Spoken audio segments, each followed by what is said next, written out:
Olá, galera do sexto ano, sejam bem-vindos a mais uma aula de ciências.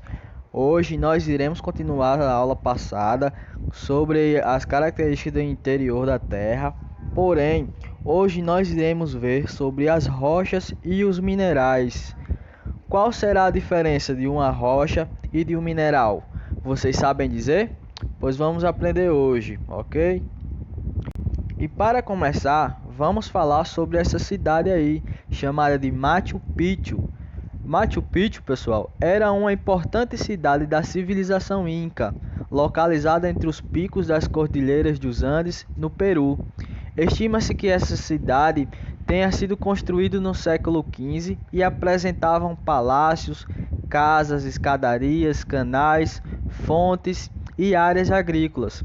Essas construções foram feitas principalmente com blocos de rochas de granito, os quais eram talhados e encaixados de tal forma que não era necessário uni-los com nenhum outro tipo de material.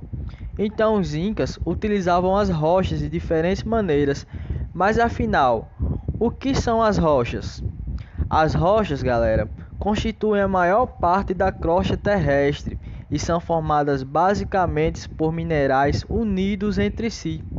As rochas fornecem minérios de interesse econômicos e são utilizadas como matéria-prima na fabricação de diversos produtos e na realização de diversas atividades. Além disso, as rochas apresentam outras importâncias. Por meio delas, é possível realizar diferentes estudos sobre o passado geológico da Terra, obtendo informações sobre sua formação, indícios sobre a formação dos solos, evidências sobre os seres vivos que habitavam antigamente, entre outras coisas, e até animais que já foram extintos e mudanças climáticas. Esculturas e rochas. Provavelmente você já deve ter ouvido falar sobre Michelangelo. Michelangelo era um artista famoso, ainda é, aliás, que viveu entre 1475 a 1564. Suas obras são muito famosas, como por exemplo, Davi. Outro exemplo de escultura famosa de Michelangelo é a criação de Adão. Se a gente colocar no Google, pesquisar um pouco sobre as obras de Michelangelo, vai ver muitas outras obras dele. Tá ok? Mas o que tem a ver com o nosso estudo? O que você não pode saber é que muitas dessas obras foram feitas com uma rocha chamada de mármore. E não apenas as obras de Michelangelo, como várias outras esculturas ao longo da história da arte, foram produzidas a partir de rochas. Entre o século XV e XVI, na Itália, houve um movimento chamado de Renascimento, que, entre outras contribuições, foi um momento em que surgiram novas propostas culturais e artísticas que se propagaram por toda a Europa. Michelangelo foi um dos grandes artistas renascentistas. O trabalho artístico, utilizando rocha, não ficou apenas na Europa. No Brasil também haviam artistas que esculpiam rochas. Durante o período conhecido como Barroco, na história da arte do Brasil, um artista brasileiro se destacou, o mineiro Antônio Francisco Lisboa, conhecido como Aleijadinho. Ele foi um arquiteto, escultor e entalhador. Uma das primeiras obras deles, uma das matérias-primas utilizadas pelos artistas, era comumente conhecida como pedra-sabão. A pedra-sabão é um tipo de rocha metamórfica. Pouco antes de completar 50 anos, uma doença fez Aleijadinho perder seus movimentos, além de deformar e atrofiar parte do seu corpo. Depois disso, ele passou a entalhar as esculturas com um martelo e um cisel presos em seus punhos. Uma das obras mais famosas de Aleijadinho é o Profeta Baruque, que se encontra em Bom Jesus de Matonzinhos e é feito de pedra-sabão. Minerais e as rochas. Os minerais são matérias geralmente sólidos, homogêneos e de ocorrência natural. Entre os minerais mais comuns existe o ferro, o alumínio e o diamante. As rochas. As rochas são compostas da união natural de minerais. Isso significa dizer que uma rocha, pessoal, ela é formada por vários minerais juntos, certo? Algumas são formadas por um único tipo de mineral, como é o caso do calcário. Nesse caso, é como se fosse uma floresta de minerais, certo? Vários minerais. É a mesma coisa dizer um milharal que é feito de milho. Nesse caso aqui, o calcário é formado por calcita, entenderam? Mas a maioria delas, das rochas, é um agregado de diferentes minerais. O granito, por exemplo, é formado por três minerais: pelo quartzo, pelo feldspato e pela mica. Então esses três minerais formam o granito, ok? Além da extração de minerais, as rochas apresentam diversos outros usos, como na construção civil e nas artes plásticas. Minérios. O aproveitamento de cada mineral está relacionado à sua propriedade física, como a transparência, a cor, o brilho e a dureza. Variedades do mineral quartzo, por exemplo, esse que nós estamos vendo, são utilizados na produção de vidro, por serem transparentes, incolores, duros e terem um brilho vítreo, um brilho de vidro. Outras propriedades também possibilitam o uso desse mineral na fabricação de instrumentos ópticos, por exemplo, de lupas, de óculos e também mecanismos de relógio. Os minerais e as rochas têm uma importância econômica para uma sociedade e são chamadas de minerais, certo? Então significa dizer que rochas e minerais que são importantes na economia são chamados de minério. A atividade de extração de mineral é chamada de mineração e deve ser realizada segundo determinadas regras, pois pode causar grandes impactos ambientais, como por exemplo, o rompimento da barragem de Brumadinho em 25 de janeiro de 2019 foi o maior acidente de trabalho no Brasil, em perda de vidas humanas, e o segundo maior desastre industrial do século. Causou morte de 259 pessoas. Outro acidente na mineração foi o desastre de Mariana, que ocorreu em 5 de novembro de 2015 e foi a maior tragédia ambiental da história do Brasil. E aí, pessoal, existem os tipos de rochas, certo?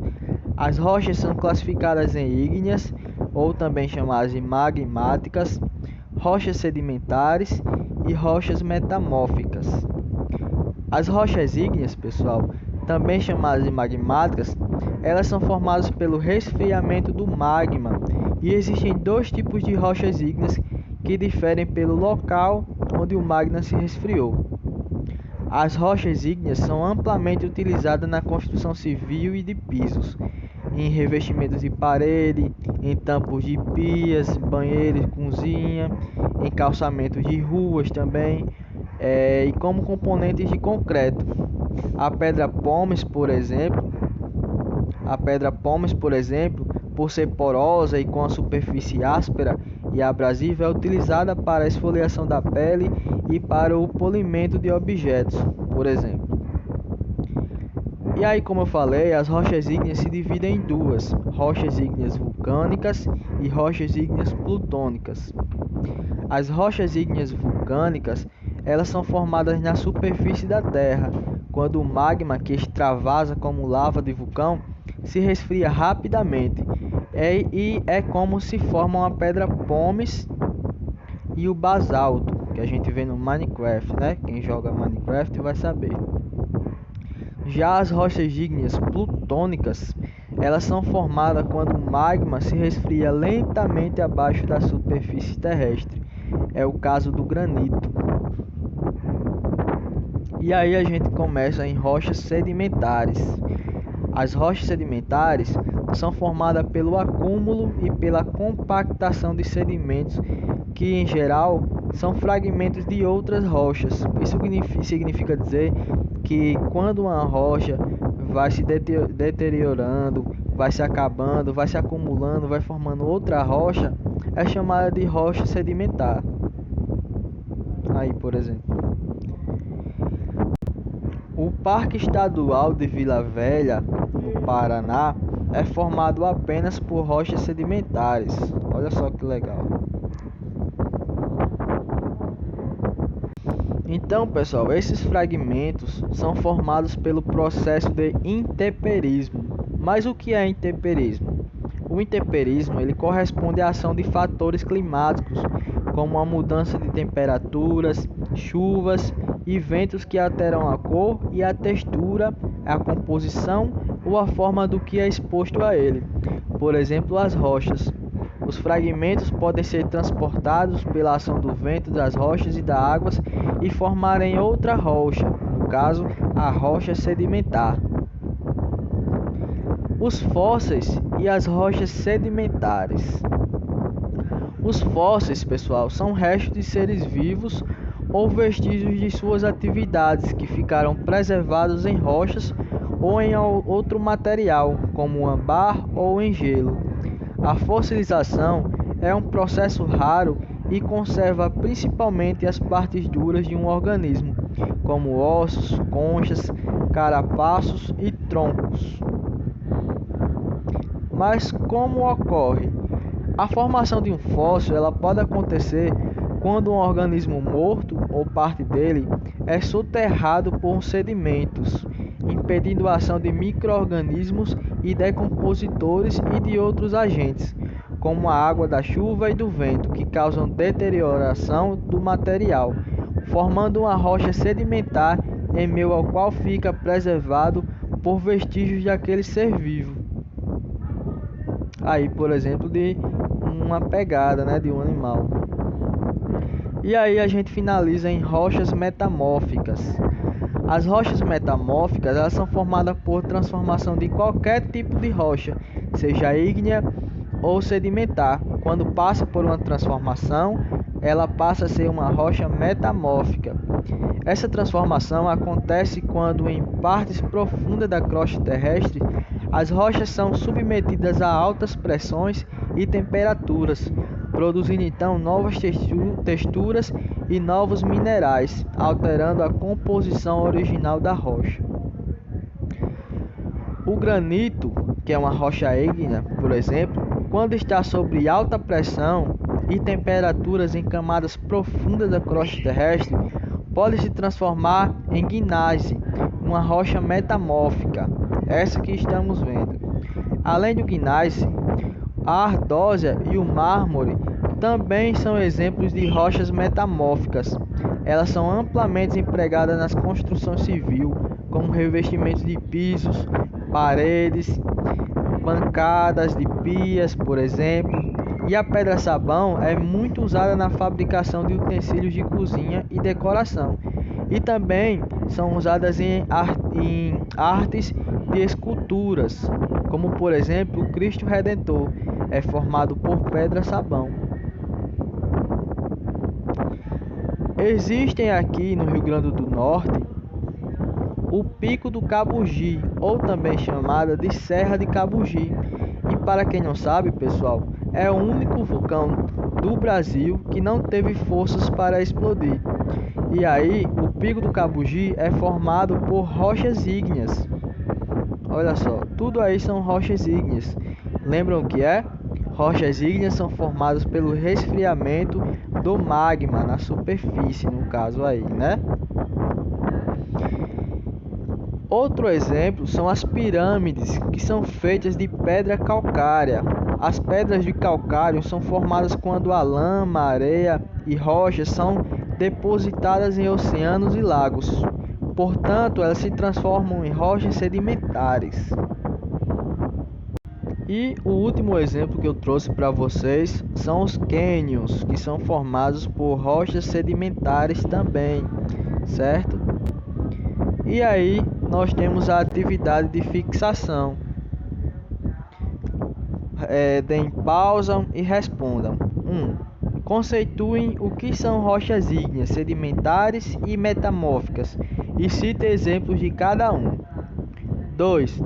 Qual a diferença de rochas e de minerais? 3. Observem a imagem e responda. qual tipo de rocha aparece na imagem acima. Então, até a próxima aula, pessoal.